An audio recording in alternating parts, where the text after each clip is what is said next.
Got more Jeffrey Epstein news to report on. This as the House Oversight Committee works to release 33,000 pages of documents that they have. But we're also learning that about 97% of those documents have already been made public. Most of them are heavily redacted. So I'm not sure we're going to learn a lot from this latest release from the House Oversight Committee.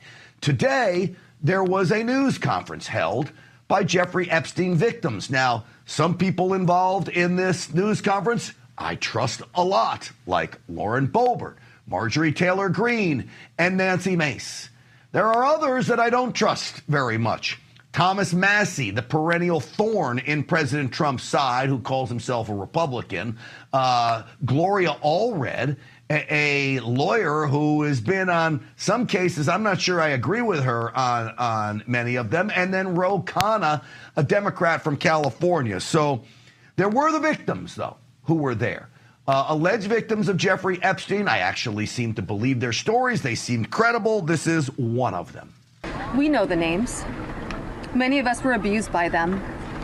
Now, together as survivors, we will confidentially compile the names we all know who are regularly in the Epstein world. And it will be done by survivors and for survivors. No one else is involved.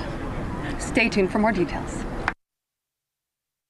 I mean, in the end, folks, what does that mean? Stay tuned for more details. You're going to compile a list for just the victims, or you're going to release that list on your own? Because that's what we all want to know. We all want to know who the alleged abusers were, besides Jeffrey Epstein, who I fully believe was a child molesting dirtbag, okay? There is no doubt in my mind about that. What I'm now questioning is how many co-conspirators he actually had with him. We know about Prince Andrew and the allegations and Bill Clinton and the allegations, but beyond that, there aren't very many. We're told there's thousands of victims. We had a few come out now.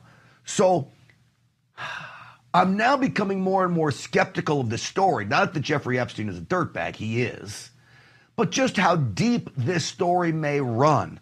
You know, President Trump says, and we all know he was right about everything. He's calling this a hoax. The victims say Trump and myself on this are wrong. And the FBI knows the truth. The government knows the truth. You may pull the wool over the sheep's eyes, but we are the keys. We know who was involved. We know the game. We know the players. And we are sitting here for 20 years waiting for you to get up and do something. Well, guess what? Your time is up, and now we're doing it. So, you know, Gloria Allred, I'm sure, is their lawyer.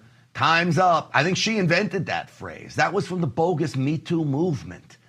So if you have the names, if they're truthful, what's happening, why aren't you releasing them? If it's not truthful, well, then you'll have big-time lawsuits on your hand coming back at you. Now, I cover this story because I do think it's important for the victims to have justice in this, and I think it's important for all of us to know what really happened when it came to Jeffrey Epstein and who is at the forefront of all of this. This is Marjorie Taylor Greene. This is the most important fight we can wage here in Congress, is fighting for innocent people that never receive justice. And the women behind me have never received justice. And do you want to know why? It's because Jeffrey Epstein somehow was able to walk among the most rich, powerful people, not only in America, but foreign countries. So that is very true. And it'd be interesting to see what his ties are to some of these foreign countries. Now,